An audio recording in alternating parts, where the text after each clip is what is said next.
In a small Galilean village, a young mother named Leah watched her neighbors gather water at the well before sunrise. They were tired, quick to complain, and each thought first of his own needs. Leah had work enough of her own, yet one morning she heard that Jesus had come near, teaching in the road and healing the sick. She left her jar and went to listen. She expected a king with soldiers or a rabbi surrounded by honor.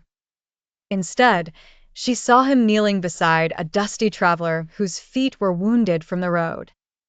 Jesus washed the man's feet with a cloth borrowed from a disciple and spoke gently to a child who was afraid to come near.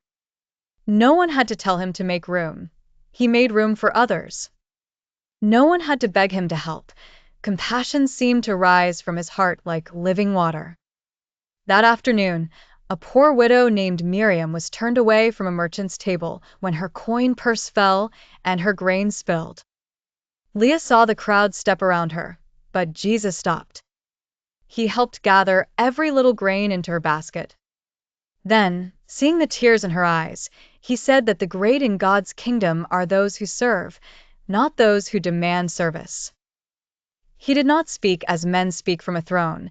He spoke as one who had come to lift burdens. Later, Leah heard that he would not remain in Galilee forever, but would go to Jerusalem, where suffering waited. Some could not understand why the Holy One would walk toward pain.